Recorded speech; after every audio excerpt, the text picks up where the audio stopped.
ወልድ ወመንፈስ ቅዱስ አሐዱ አምላክ አሜን። ክቡር አባታችን መልአከ አሚን ቆሞስ አባ ገብረ ሥላሴ እርሳው የዚህ ታላቅ ገዳም ዋና አስተዳዳሪ አበምኔት፣ ክቡራን አባቶቻችን መነኮሳት፣ አበው ካህናት፣ ሊቃውንተ ቤተ ክርስቲያን፣ ዲያቆናት እንደየማዕረጋችሁ፣ ክቡር ወንድማችን ዘማሪ ዲያቆን አቤል፣ ክቡር ወንድማችን ዘማሪ ዲያቆን ቴዎድሮስ፣ ሌሎችም እንደየማዕረጋችሁ ያላችሁ አባቶች፣ እናቶች፣ ወንድሞች፣ እህቶች እንዲሁም ሕፃናት በወደደን ባከበረን በአምላካችን ፍጹም ሰላም እንደምን ዋላችሁ? እንደምን ዋላችሁ? እንደምን አመሻችሁ? አሜን። በቸርነቱ በምሕረቱ በይቅርታው በዕድሜያችን ላይ ይህችን ሰዓት ጨምሮ በፊቱ ያሳየነውን የእምነት ማነስና የምግባር ጉድለት ይቅር እያለ በዕድሜያችን ላይ ይህችን ሰዓት የጨመረልን ያደረሰን የአባቶቻችን አምላክ ልዑል እግዚአብሔር ስሙ የተመሰገነ ይሁን። እንደ እግዚአብሔር ቅዱስ ፈቃድ ባለን የተወሰነ ደቂቃ የሐዋርያው የቅዱስ ማርቆስ ወንጌል ምዕራፍ 5 ከቁጥር 21 እስከ 43 ድረስ ተጽፎ በሚገኝ የመጽሐፍ ቅዱስ ክፍለ ምንባብ መነሻነት የምንማር ይሆናል። አስቀድሜ የመጽሐፍ ቅዱሱን ቃል ሁላችሁ መስማት እንድትችሉ በንባብ አሰማችሁና ወደ ትምህርታችን እንሄዳለን። እግዚአብሔር ከሁላችን ጋር ይሁን። ኢየሱስም ደግሞ በታንኳይቱ ወደ ማዶ ከተሻገረ በኋላ ብዙ ሰዎች ወደ እርሱ ተሰበሰቡ። በባሕርም አጠገብ ነበረ። ኢያኢሮስ የተባለ ከምኵራብ አለቆች አንዱ መጣ። ባየውም ጊዜ በእግሩ ላይ ወደቀና ታናሺቱ ልጄ ልትሞት ቀርባለችና እንድትድን እና በሕይወት እንድትኖር መጥተህ እጅህን ጫንባት ብሎ አጥብቆ ለመነው። ከእርሱም ጋር ሄደ። ብዙ ሕዝብም ተከትለው አጋፉትም። ከ12 ዓመት ጀምሮ ደም የሚፈሳት ሴት ነበረች። ከብዙ ባለመድኃኒቶችን ብዙ ተሰቃየች። ገንዘቧንም ሁሉ ከስራ ባሰባት እንጂ ምንም አልተጠቀመችም። የኢየሱስንም ወሬ ሰምታ በስተኋላው በሰዎች መካከል መጥታ ልብሱን ዳሰሰች። ልብሱን ብቻ የዳሰስኩ እንደሆነ ድናለሁ ብላለችና፣ ወዲያውም የደሟ ምንጭ ደረቀ። ከስቃዩም እንደዳነች በሰውነቷ አወቀች። ወዲያውም ኢየሱስ ከእርሱ ኃይል እንደወጣ በገዛ ራሱ አውቆ በሕዝቡ መካከል ዘወር ብሎ ልብሴን የዳሰሰ ማን ነው አለ። ደቀ መዛሙርቱም ሕዝቡ ሲጋፋህ እያየህ ማን ዳሰሰኝ ትላለህን አሉት። ይህንም ያደረገችውን ለማየት ዘወር ብሎ ይመለከት ነበር። ሴቲቱ ግን የተደረገላትን ስላወቀች እየፈራች እየተንቀጠቀጠች መጥታ በፊቱ ተደፋች። እውነቱንም ሁሉ ነገረችው። እርሱም ልጄ ሆይ እምነትሽ አድኖሻል፣ በሰላም ሂጂ፣ ከስቃይሽም ተፈወሺ አላት። እርሱም ገና ሲናገር ከምኵራብ አለቃው ቤት ዘንድ የመጡት ልጅ ሞታለች፣ ስለምን መምህሩን አሁን ታደክመዋለህ አሉት። ኢየሱስ ግን የተናገሩትን ቃል አድምጦ ለምኵራቡ አለቃ እመን ብቻ እንጂ አትፍራ አለው። ከጴጥሮስም ከያዕቆብ ወንድም ከዮሐንስ በቀር ማንም እንዲከተለው አልፈቀደም። ወደ ምኵራቡም አለቃ ቤትም መጥቶ ብዙ ሰዎች ሲንጫጩና ሲያለቅሱ ዋይታም ሲያበዙ አይቶ ስለምን ትንጫጫላችሁ ታለቅሳላችሁ? ብላቴናይቱ ተኝታለች እንጂ አልሞተችም አላቸው። በጣምም ሳቁበት። እርሱ ግን ሁሉን አስወጥቶ የብላቴናይቱን አባትና እናት ከእርሱ ጋር የነበሩትንም ይዞ ብላቴናይቱ ወዳለችበት ገባ። የብላቴናይቱንም እጅ ይዞ ጣሊታ ቁሚ አላት። ፍቹም አንቺ ብላቴና ተነሺ ልሻለሁ ነው። ብላቴናይቱም የ12 ዓመት ልጅ ነበረችና ወዲያው ቆማ ተመላለሰች። ወዲያውም ታላቅ መገረም ተገረሙ። ይህንም ማንም እንዳያውቅ አጥብቆ አዟቸው የምትበላውን ስጧት አላቸው ይላል። ስለ ቅዱስ ቃሉ የአምላካችን ስም የተመሰገነ ይሁን።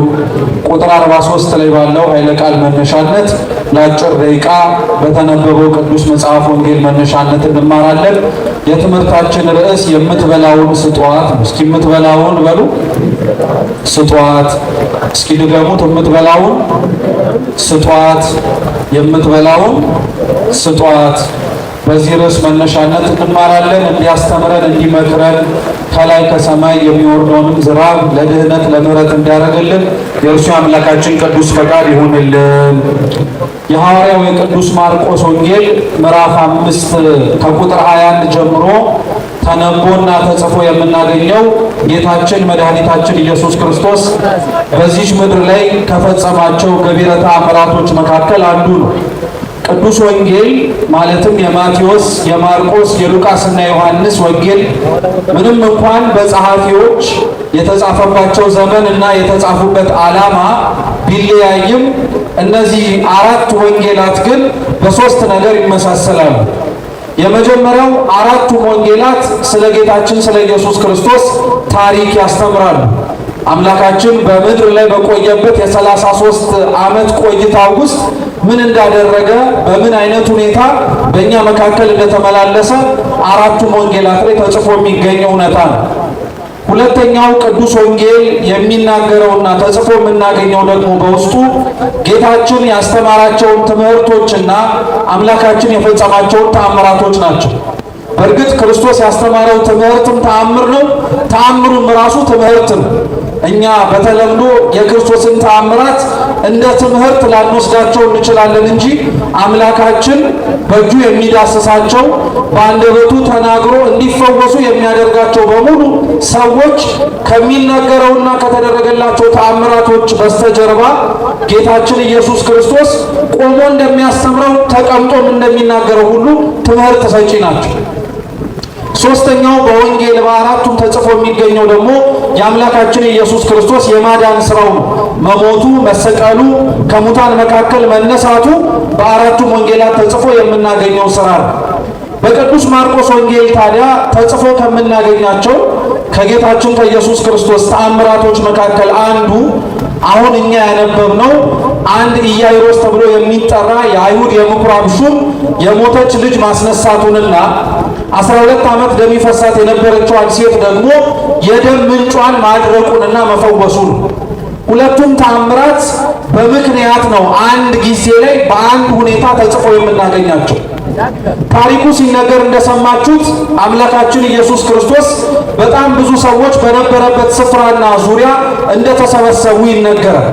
ክርስቶስ በሚያስተምርበት በሚውልበት በሚያድርበት ምክንያት ቅዱስ ወንጌል እንደሚነግረን ከሆነ በስፍራዎች ውስጥ የሚሰበሰቡት ሰዎች በአምስት ምክንያት ይሰበሰቡ ነበር። በስንት ምክንያት? በአምስት ምክንያት። አንዳንዶች ክርስቶስ የነበረበት ቦታ ላይ ይመጡ የነበሩት ቃሉን ለመስማት፣ ለመለወጥ፣ ለመስተካከል።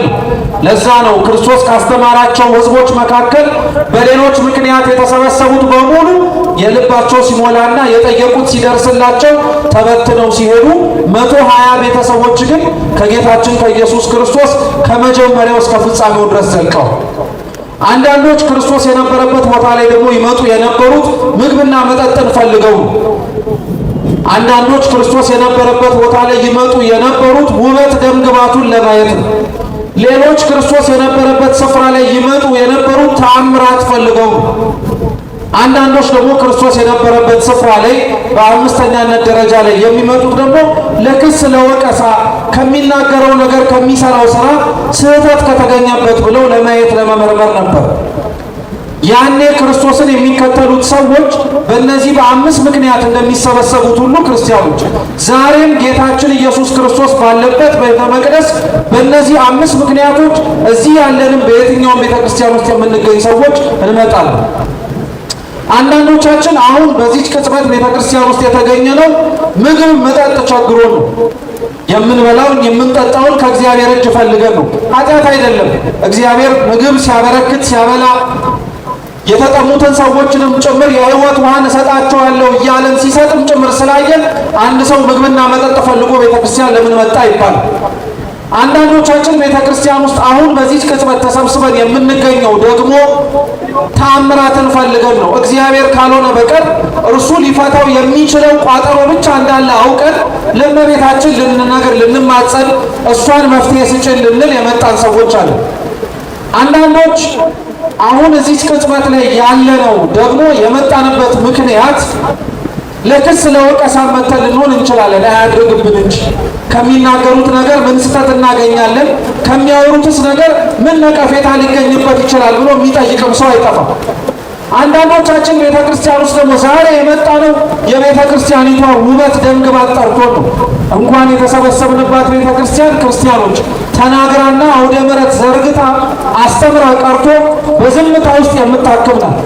ዛሬ ሱባኤ ስለሆነ እንዲህ ተሰብስበን ተገናኘን እንጂ በእርግጠኝነት እኮ በዚች ገዳም ውስጥ ምንም አይነት ሰባኪ ሳይኖር ምንም አይነት መዝሙር ሳይኖር ዝም ብሎ መጥቶ አንድ ሰው ቁጭ ብሎ ታክሞ ተስተካክሎ ራሱ ከእግዚአብሔር ጋር ታርቆና ተስማምቶ ሄዷል አለ። ስለዚህ ሰው ቤተ ክርስቲያን ውስጥ እንኳን ተናግራ ቀርታ በዝምታዋ ለመታከም የሚመጣ ሰው አለ ማለት ነው። ማንም ይሁን በሌላ ምክንያት የመጡትን ሰዎች ግን ክርስቲያኖች እግዚአብሔር አምላክ እንዳመጣጣቸው ተቀብሎ ያስተካክላቸዋል እንጂ እርሱ እንደፈለጋቸውና እርሱ እንዳቀደላቸው ሁኔታ ስላልመጡ ብሎ ግን አያባርራቸው። ልብ ብላችሁ ስሙ ክርስቲያኖች። ከነዚህ ከተሰበሰቡት ሰዎች መካከል እግዚአብሔር አምላክ ቢደክምባቸው ቢያስተምርባቸው ለውጥ አምጥተው ተስተካክለው ከሱ ጋር እስከ መጨረሻው ድረስ አብረውት የሚዘልቁት እነማን እንደሆኑ ያውቃል። 12ቱ ሐዋርያት፣ 36ቱ ቅዱሳት አንስትና 72ቱ አርድእት ናቸው። ሌሎቹ የመጡበት ዓላማ ሲሳካላቸው ተመልሰው እንኳን ወደሱ እንደማይመጡ ያውቃል። የበሉት የጠጡት ሲጠግቡ አይመጡም። ተአምር የፈለጉት ሲደረግላቸው ረስተውት ነው የሚሄዱት። ለክስ ለወቀሳም የመጡት ምንም ምክንያት ባያገኙ ይሄዳሉ። ሌሎችም እንደያመጣጣቸው ይሄዳሉ። እግዚአብሔር ግን ሁሉንም እንደያመጣጣቸው ተቀበላቸው እንጂ እኔ ገና ለገና ስላልተለወጣችሁና ቃሌንም ሰምታችሁ ስላልተስተካከላችሁ እናላያችሁ አላለ። ዛሬ ቤተክርስቲያን ውስጥ ክርስቲያኖች እንደያመጣጣችን እግዚአብሔር የሚቀበለን በየትኛውም በኩል ብንመጣ ቤተክርስቲያን ደጅ ውስጥ ከገባን በኋላ እርሱ በምን ምክንያት ጸንተን መቆምና ላንወጣ እንዴት አድርገን መተከል እንደምንችል ስለሚያውቅ ሊያስተካክልን ነው እንጂ እንዲሁ እንደመጣንበት እንድንቀጥል አይደለም። እየሰማችሁ ነው? ቅዱስ ባስልዮስ ዘቂሳርያ ምን ይላል? የእግዚአብሔር ፍቅር ሁሉን ተቀባይ ነው ይላል። እስኪ የእግዚአብሔር ፍቅር ሁሉም ተቀባይ ነው። እኛን እንደየመጣንበት ምክንያቶቻችን የተቀበለን የማን ፍቅር ስላለን።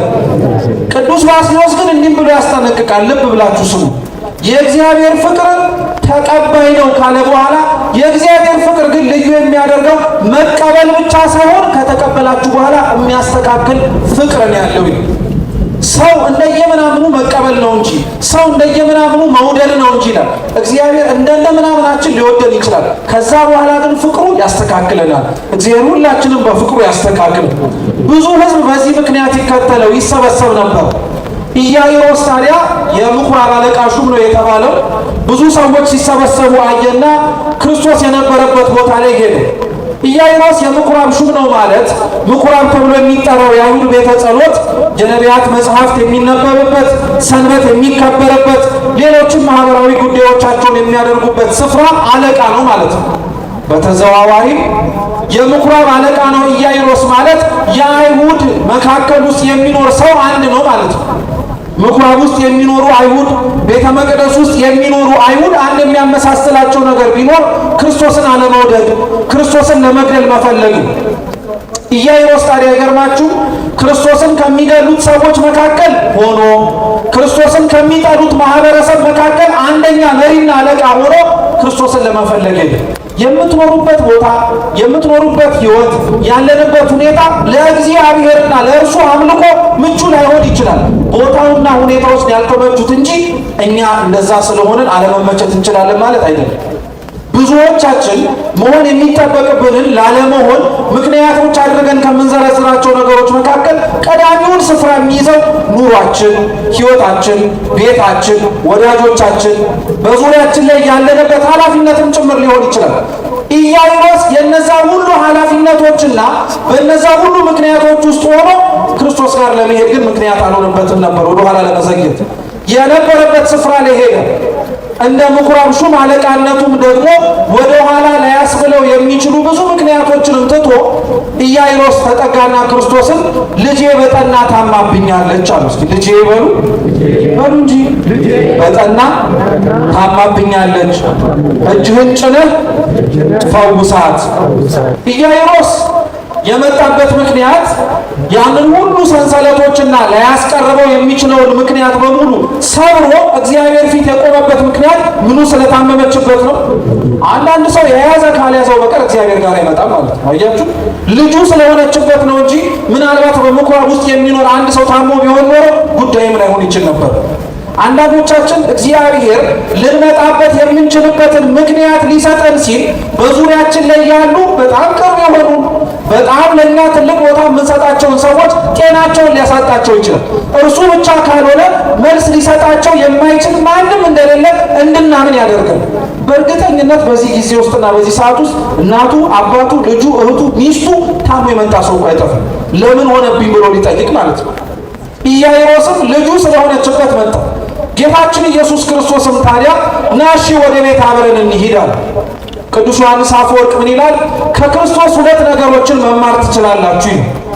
አንደኛው ከክርስቶስ መማር የምትችሉት ፍቅሩን ነው ይላል። እስኪ ፍቅሩን በሉ። ኢያኢሮስ እንዳልኳችሁ ምንም እንኳን ልጁ የታመመችበት አንድ ሰው ቢሆንም ያ ኢያኢሮስ ግን በጣም የሚያሳዝነው ክርስቶስን ከሚጠሉት ሰዎች መካከል አለቃቸው ሆኖ ይኖር የነበረ ሰው ነው። ክርስቶስ ልጅ የታመመችብኝ ብሎ ሲጣራና ሲናገር ሊያዳምጥበት የሚችል በቂ ምክንያት አለው።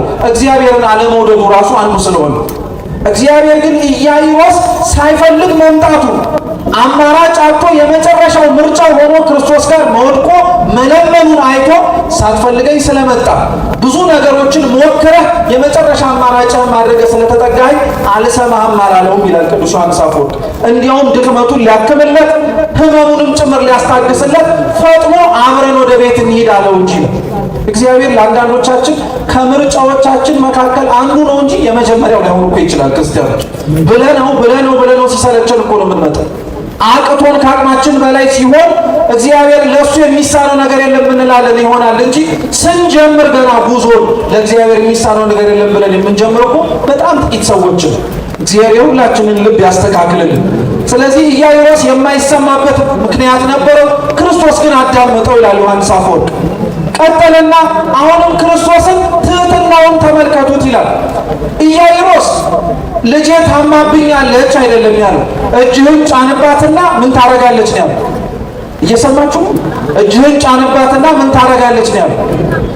ትድናለች ነው ያለው። እስኪ እናንተ እንደ አንድ ታማሚ እንዳለበት ሰው አያምጣ አያድርስ እንጂ አዳምጡና መልሱልኝ። እናንተ ሐኪም ቤት ሄዳችሁ የታመመውን ሰው ይዛችሁ ሄዳችሁ ሐኪሙን አክመው አድነልኝ እባክህን የምትሉት እንጂ መርፌ ውጋው ጠብታ አድርግልን ትላላችሁ? ለነገሩ የኛ ማህበረሰብ ይላል ታውቃላችሁ አይደል? ሐኪም ጋር ሄዶ ራሱ ሐኪሙ እንዴት ማከም እንዳለበት ይነግረው። እንዲህ አድርግለት፣ ከዚህ በፊት ሲመጣ እገሌ ታክሞ እንዲህ ሲሆን አይቼ ነበር ይላል። እና ዮሐንስ አፈወርቅ ምን ይላል? ምን አለበት ያ ሰውዬ ልጅ የታመመችብኝ ቢል ምን ክፋት አለው? እጅህን ጫንባት ምን አመጣው ይላል። አንዳንድ ሰው እግዚአብሔር እንዲያድነው የሚፈልገው እሱ በዘረጋለት መስመር ነው። ጸሎታችንን ሲሰማ እኛ ባለው መንገድ፣ ሕይወታችንን ሲያስተካክል እኛ በቀደንለት መንገድ፣ ቁስሎቻችንን ሲያክምልን እኛ በፈለግነው ሕክምና መንገድ እናደርጋለን።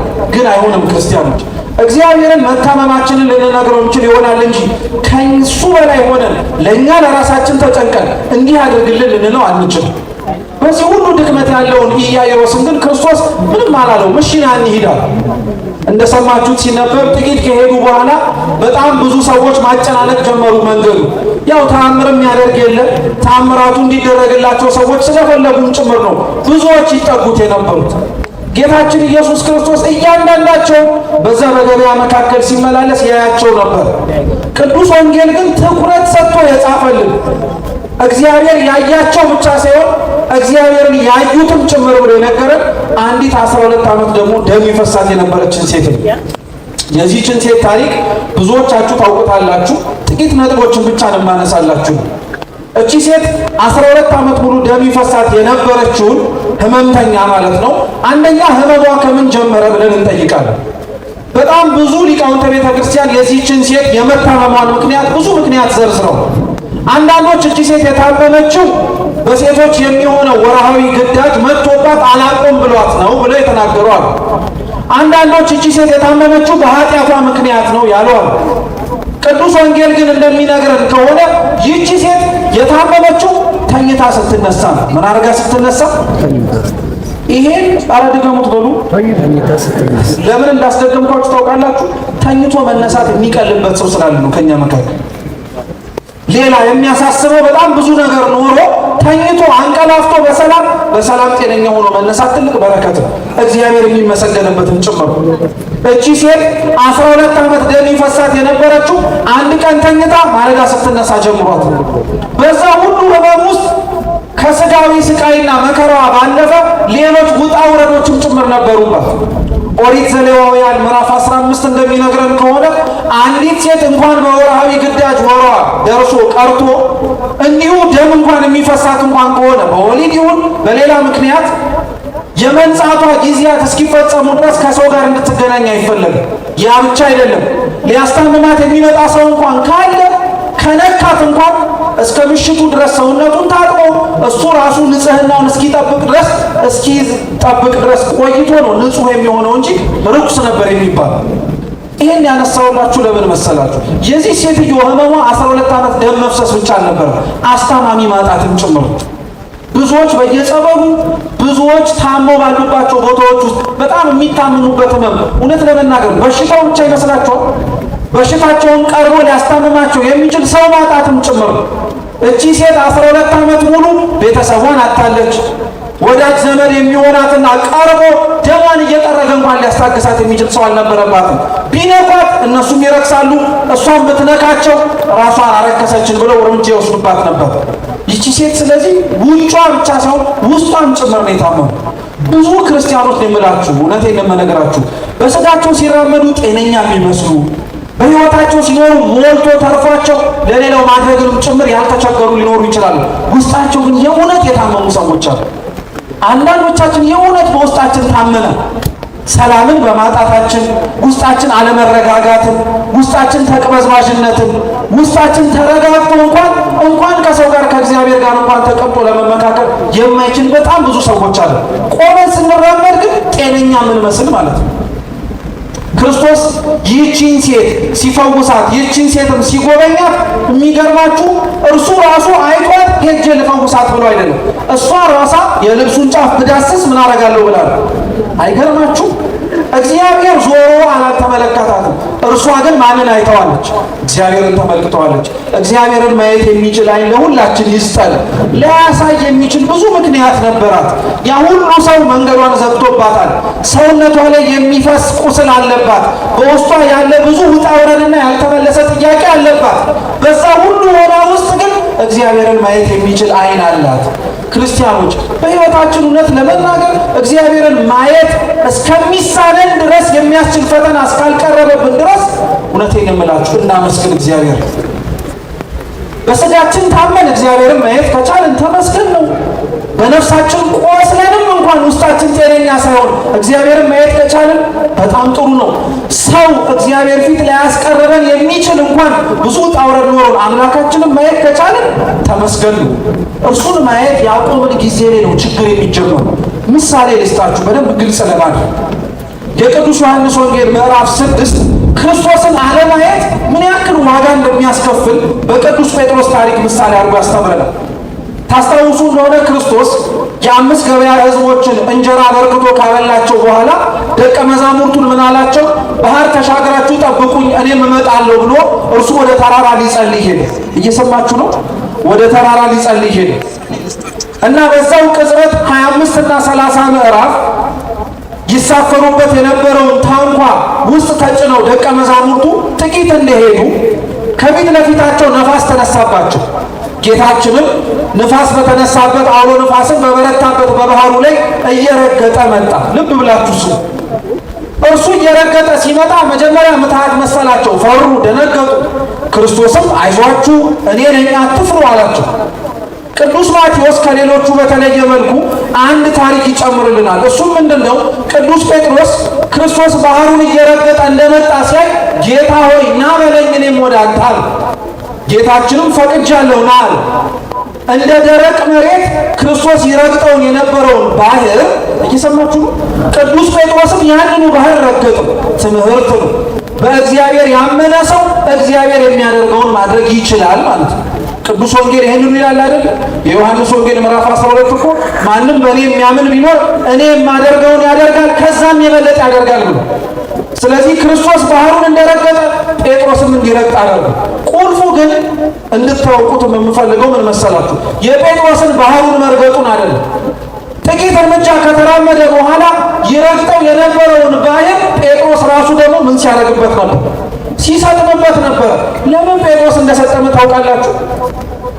ጴጥሮስ መስጠም የጀመረው ፊት ለፊት እያየ ድምፁን እየሰማ ና ይለው የነበረውን የክርስቶስን ድምፅና ና ይለው የነበረውን የክርስቶስን መልክ ማየት አቆምና ዙሪያው ላይ ያለውን ነፋስና የቆመበትን ባህር ማየት ሲጀምሩ፣ ብዙዎቻችን ክርስቲያኖች መንሸራተት የምንጀምረው ማየት የምንችለውንና እያየነው ያለውን እግዚአብሔርን ትተን ዙሪያችን ላይ ያለውን ችግር ልብ ብለን ማዳመጥ ስንጀምር አንሞኝ ክርስቲያኖች። አይናችን፣ ህይወታችን፣ ትኩረታችን፣ ልባችን ክርስቶስ ላይ ነው መተከል ያለበት። አንተ እስኪ ልብ ብላችሁ አስተውሉት። እንድትመጣ ፈቅዳለሁ ያለህ ባህር ላይ እንድትረግጥ ያስቻለህ እግዚአብሔር በዙሪያ ያለውን አውሎ ንፋስና በዙሪያ ያለውን እየተማታ ያለውን ማዕበል አንተ አይንን ሳታነሳ ማስታገስ ይችላል አይችልም? አብዛኞቻችን እግዚአብሔር እንድንራመድበት ፈቅዶልን እንኳን ከእግዚአብሔር በላይ ለእኛ እንዳሰብን ይመስል ግራ ቀኛችንን ስለምናይ ነው። አንደኛው እሱ ሰው መንሸራተት የሚጀምረው አይኑን ከክርስቶስ ማንሳት ሲጀምር ነው። አይናችንን እውነት እግዚአብሔር እርሱ ላይ ብቻ ያድርግልን። ሁለተኛው ሰው መንሸራተት የሚጀምረው ደግሞ ለምን መሰላችሁ? ልብ ብላችሁ ስሙ። ሰው መንሸራተት የሚጀምረው ሁለተኛው ደግሞ መቅለል ሲያቅተው ነው። እስኪ መቅለል በሉ እንጂ። በጣም ጥሩ። አሁንም ጥያቄ ልጠይቃችሁ። ክርስቶስ ባህሩ ላይ ይረግጥ የነበረውና ይራመድ የነበረው ባህሩ የሚረገጥ ስለነበረ ነው። ባህር የሚረገጥ እኮ ስለሆነ አይደለም። አንደኛ ባህሩን ይረግጠው የነበረው እርሱ የባህሩ ጌታ ስለሆነ ነው። የብሱን ለእርሱ ባህሩን የብስ ማድረግ አይከብደውምና ነው። ልብ ብላችሁ ስሙኝ አደራ። ሁለተኛው ክርስቶስ ባህሩን ይረግጠው የነበረው ክርስቶስ ቀሊል ስለሆነ ነው። እስኪ ቀሊል በሉ። ቅዱስ ዮሐንስ አፈወርቅ ምን ይላል? ከዚህ ምዕራፍ አስቀድሞ ክርስቶስ ራሱን ሲያስተምር ምን ብሏቸው ነበረ? እርሱ ራሱን ብርሃን ነኝ ብሎ ነግሯቸው ነበር። ምን ብሎ ነግሯቸው ነበር? ብርሃን ነኝ ብሎ ነበር። ባህር ላይ እያረፈ ባህር ላይ እየወጣም ጭምር ምን እንደማይሰጥ ታውቃላችሁ? ብርሃን በፍጹም ሊሰጥም አይችልም። ምክንያቱም ብርሃን እንደ ድንጋይ ክብደት የለውም። ወደ ታች ሰርጎ ሊያስገባው የሚችል ነገር የለውም። ቅሉ ይላል ቅዱስ ዮሐንስ አፈወርቅ ክርስቶስ ባህሩን የረገጠው ቀሊል እንደሆነ ሁሉ ዓለምም ያሉ ክርስቲያኖች መኖር የሚችሉት ቅልል ብለው ሕይወታቸውን ማስታገስ ሲችሉ ነው። ክርስቲያኖች እውነት ለመናገር ሕይወት የከበደን በጣም ከባድ ስለሆነ አይደለም፣ እኛው ራሳችን የሚጫነውንም የማይጫነውንም ሰውነታችን ላይ ስለጫነው የሚያሳስበውም የማያሳስበውም ስለሚያስጨንቀን ጥለንበው ለምንሄደው ዓለም ረስተነው ለምንሄደው ሁኔታ እንደውም የሚገርማችሁ ከሆነ ከፍ ብላችሁ የምታዩትን ሰማይ እኮ ስትቀበሩ መሬቱ ነው ሰማይ የሚሆንላችሁ። ከፍ ብላችሁ ቀና ብላችሁ የምታዩትን ነገር የለም። ለዚህ ከንቱ ነገር ግን ከልክ በላይ እንጨነቃለን።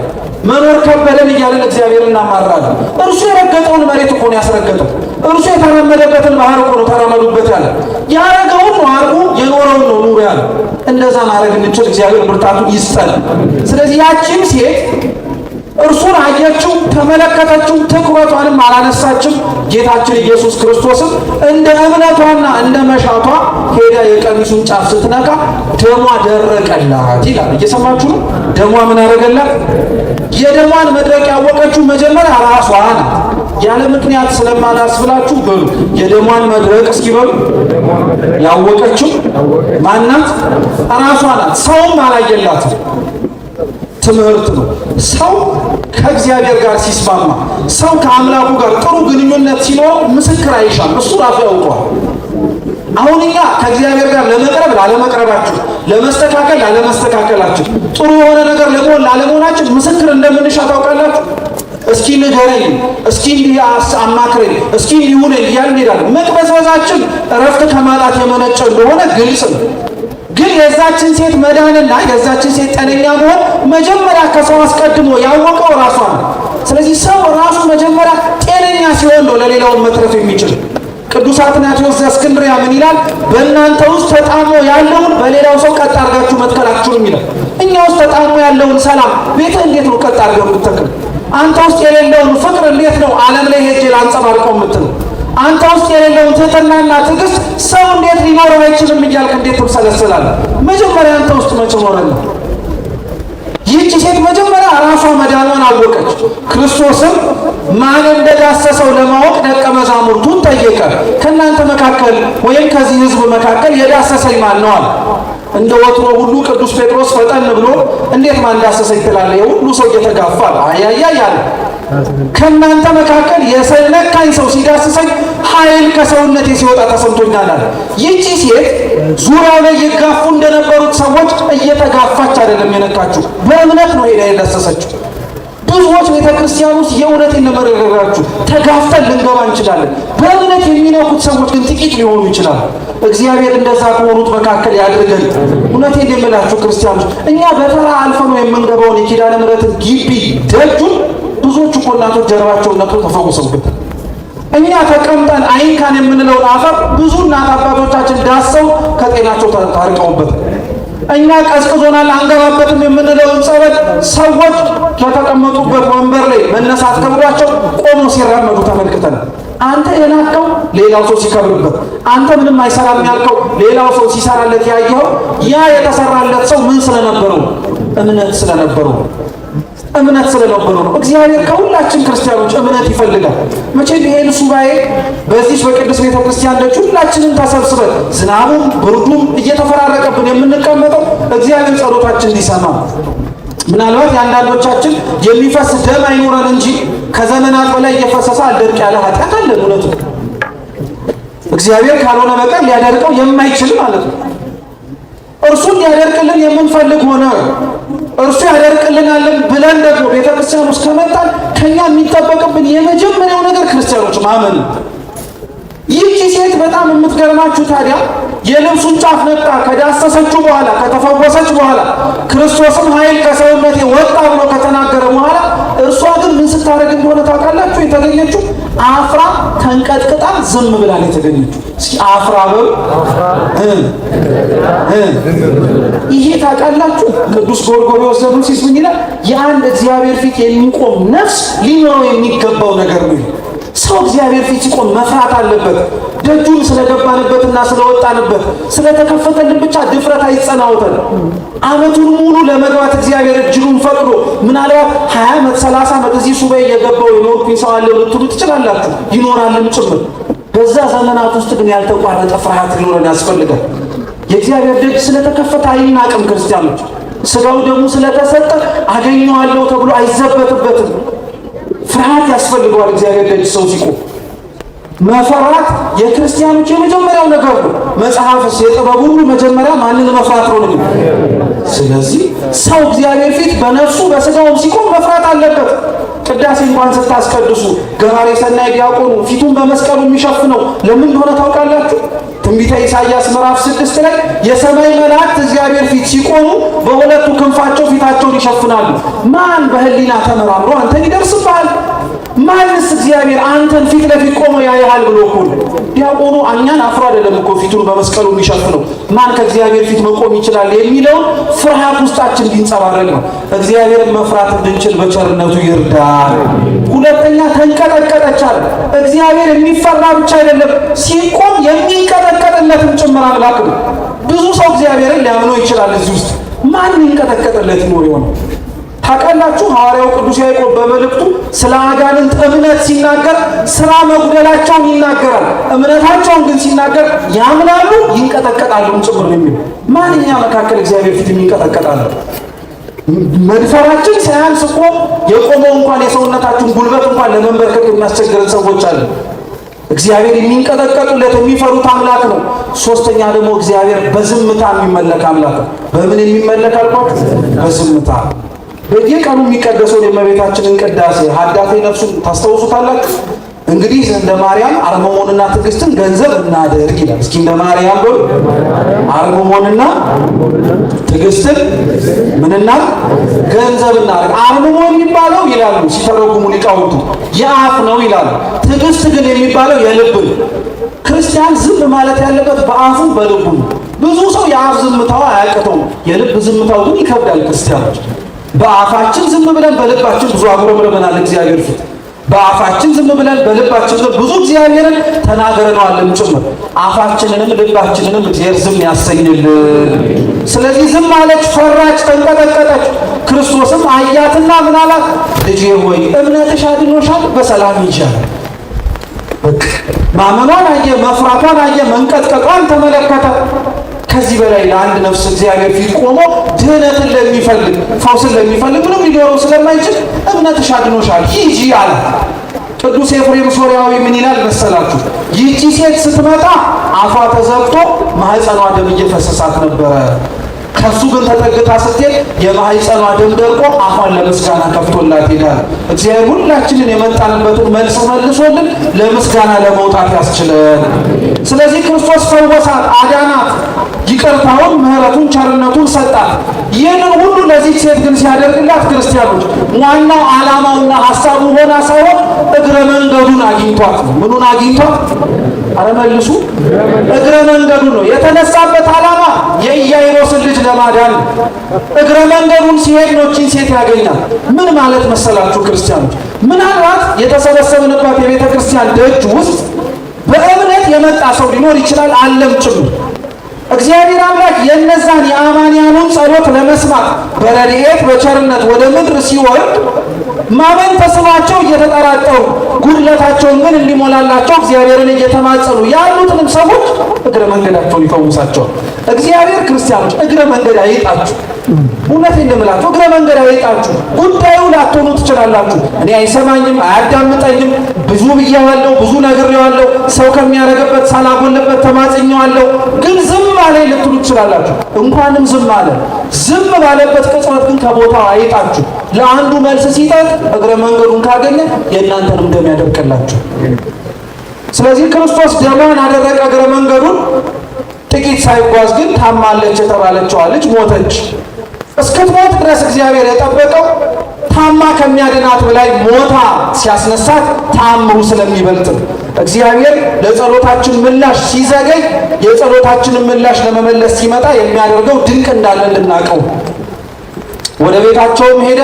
ያዕቆብ ዮሐንስና ጴጥሮስን ይዞ ገባ። ልጅቷ መሞቷን ያወቁ ሰዎች ተኝታለች እንጂ አልሞተችም ብሎ ሲናገር ሳቁበት። እግዚአብሔር የሚያደርገውን የማያምኑ ሰዎች አሉ። የሚያምን ልብ ይስጣቸውን የሚባለው ሊያምንም አይባሉ። ሳቁበት በደንብ አድርገው። ክርስቶስ ግን የእነሱን ሳቅ አይቶ ሊያደርግ የሚገባውን ነገር ካለማድረግ አልተቆጠሩም። ሰዎች እግዚአብሔርን አምናችሁ ስትመጡ ለእመቤታችን ታምናችሁላትም ጭምር ስትገኙ በምታረጉት ነገር ሊስቁ ይችላሉ። በምታረጉት ሊያፌዙ ይችላሉ። በምታረጉት ነገር ባያሰቁና ባያፌዙ እንኳን ስትወጣ እኮ ተመልሰው እዛው ነው የምናገኝ። እንደው 16ቱን ቀን ዝም እንበል ሊሉ ይችላሉ። ዝም ብላችሁ ክርስቲያኖች እግዚአብሔር የሳቁትንም ያሳሳቁትንም ጭምር ዝም ማሳል የሚችል አምላክ ዝም እንዲሉ አደረጋቸው። የተኛችዋንም ልጅ ጣሊታ ተነሺ ብሎ ተኝታለች ነው ያለው። ግን መሞቷ እርግጥ ነው። ከሞተችበት አፋፍ ላይ እንዲሁ እንድትነሳ አደረገ። ለወላጆቿም አስረከባት። ቀጠለና የምትበላውን ስጡ አለ። የተኛ ሆድ ከእንቅልፉ ሲነሳ ጸሎት እንደሚፈልገው ሁሉ የአንዳንዶቻችን ሆድ ለምግብም ጭምር ይቸኩላል። ስለዚህ የምትበላውን ስጧት ያለው የተኛ ሆድ ሲነሳ ምግብ እንደሚያስፈልገው ሁሉ የሞተም ሰው ሲነሳ በኃጢአት የቆሰለ ሰው እግዚአብሔርን በማሳዘን ሕይወቱን ያሳለፈ ሰው እግዚአብሔርን ይቅር በለኝ ብሎ ሲመጣ ከሙት ተነሳን የሚባለው ለሚሞት ሰው ቤተክርስቲያን የምትሰጠው ከሙታን መካከልም ቀስቅሳ ብላ ብላ የምታወሰው የጌታችን የመድኃኒታችን ኢየሱስ ክርስቶስን ቅዱስ ሥጋውን ክቡር ደሙ ነው። ይህን ክብር እግዚአብሔር ለሁላችን በቸርነቱ ይስጠን። በመጨረሻም ይህን ታሪክ አንድ ነገር እንጨምርና ትምህርታችንን እንጨርስ። ይሄ ታሪክ በጅማሮ የሚያነሳው ወይም የሚናገረው እግዚአብሔር አምላክ የአንድን የሞተ ሰው ልጅ እንዳስነሳና የአንዲትን ሴት ደም ይፈሳት የነበረችዋን ደሟን እንዳደረቀላት ብሉይ ኪዳን ለሐዲስ ኪዳን ጥላ ሆኖ አገልግሎ ሐዲስ ኪዳን ላይ የሚፈጸሙ ምስጢራት ከመፈጸማቸው በፊት በብሉይ ኪዳን እንደምንማረው በምሳሌ እንደምናስረዳው ሁሉ ሐዲስ ኪዳንም ክርስቶስ ያደረጋቸውን ነገሮች ማስተዋል እንዲቻል በአንድም ይሁን በሌላ መንገድም ጭምር ወደፊት የሚያደርገውን ሥራ እንድናስተውል በሰዎችና በትምህርት ያስተላልፍ ነበር። ልብ ብላችሁ ስሙ። ኢያኢሮስ ልጁ ታመመችበት። ወደ ክርስቶስም ወድቆ ሄደና ልጄ በጠና ታማብኛለች፣ እጅህን ጭነህ አድንልኝ አለ። ምንህን ጭነህ? ልብ ብላችሁ ስሙ። ምንህን ጭነህ? ኢያኢሮስ የተባለው አዳም ነው። ልጁ የተባለችው ከአዳም ጎን የተገኘችው ሔዋን ናት። ኢያኢሮስ ልጁን እንድትድንለት እንደለመነው ሁሉ አዳም እሱ ራሱ ባለቤቱ ሔዋንም እግዚአብሔር እንዲምራቸው ለምነዋል፣ ተማጽነዋል። እጅህን ጫነልህን ማለት ውለድ ተወለድልህን ማለት ነው። በኦሪቱ ኦሪት ዘኍልቍ ላይ ስትመለከቱ እንዲሁም ኦሪት ዘፍጥረት ምዕራፍ 48 ላይ ስትመለከቱ እጅን መጫን በረከት የማስተላለፍና እጅን መጫን ሀብተ ክህነትን የማሳደር ምልክት ሆኖ በኦሪት ያገለግል ነበር። እጅህን ጫንባት ትድናለች እያለ ያለው አዳምና ሔዋንን አንተ ውረድ ተወለድ እኛም እንድናለን አሉ። ክርስቶስም እሺና ወደ ቤት እንሂድ አለ። ወደ ቤት እንሂድ ማለቱ የአዳምን ጸሎት ሰምቶ ወደ ሰማይ ያለው አምላካችን ወደ ምድር እንውረድ ለማለቱ። እየሰማችሁ በጣም ጥሩ።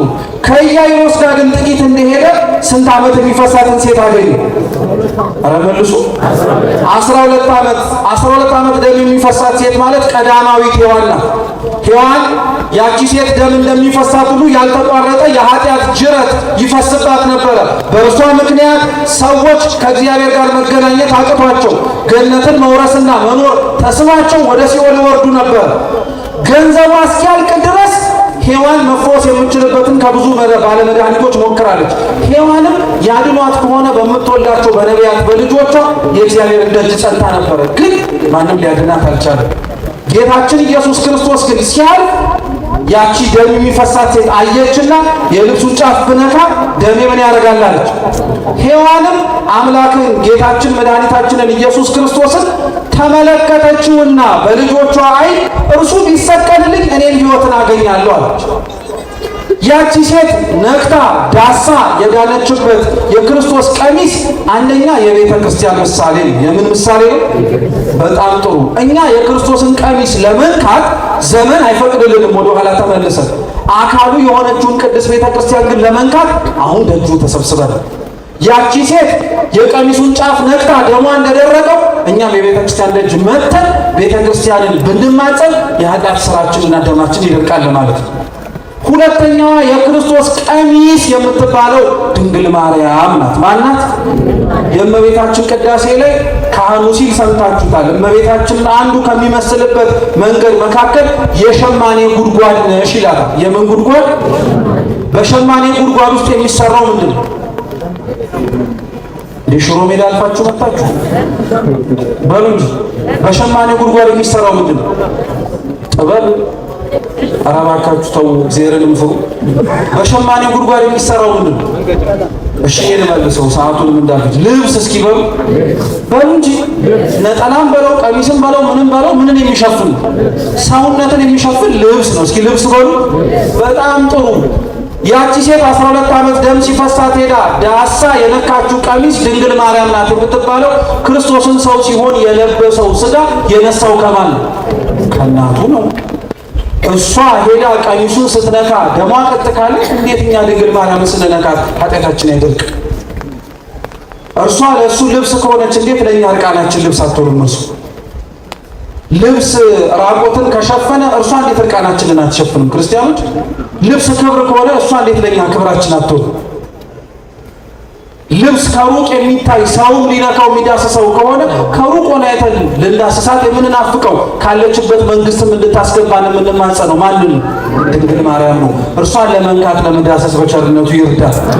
ያቺ ሴትዮ የነካችው ቀሚስ ድንግል ማርያም ናት። እኛም ለመንካት ደጅ የምንጠናው ቀሚስ።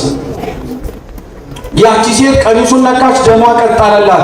ክርስቶስንም አምነው በቤተ ክርስቲያን የሚመጡ እናቱንም ተማጽነው እርሷን ለመዳሰስ የሚመጡ ሁሉ ኃጢአታቸው ይደርቅላቸዋል ሲል ነው። እርሷን ኃጢአቷን አደረቀላት። ከዛስ በኋላ ወረድ ሲል ደግሞ የኢያኢሮስ ልጅ ድጋሚ ታሪኩ ይቀጥላል። ኢያኢሮስ ልጁ ሞታበት እያለቀሰ ነበረ።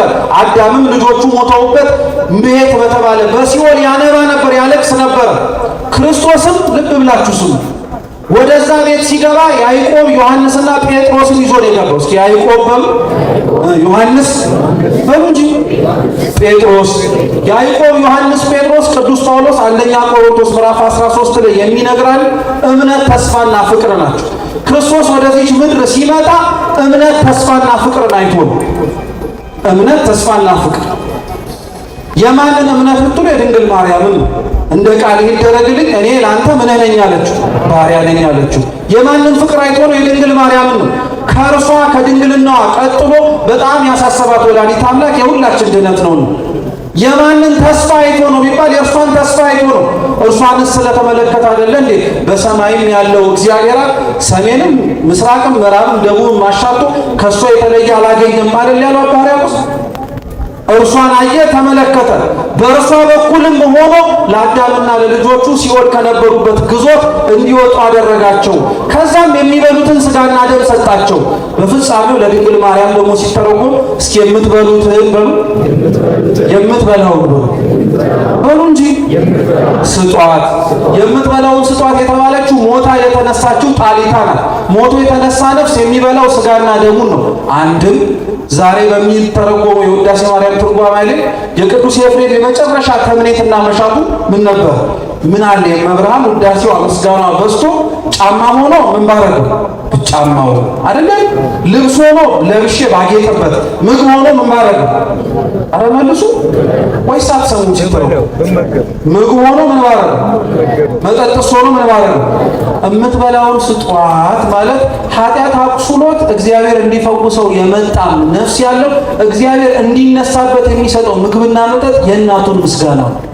እንደ ቀላል እንዳንመለከተው የእርሷን ውዳሴ ቅዳሴ ሲተረጎም ስንጸልየው ክርስቲያኖች የሞት ለኛ ከኃጢአትን ኃጢአት እየሰራን የቆሰልን ሁላችን በልተነው የምንረካበት ጠጥተነው ጠግበንም ጭምር ከክርስቶስ ፊት የምንቆምበት ስንቃችን ነው። ይህን ሁላችን እግዚአብሔር በቸርነቱ ይስጠን። የሰማነውን በልቦናችን ሰሌዳ ይጻፍልን።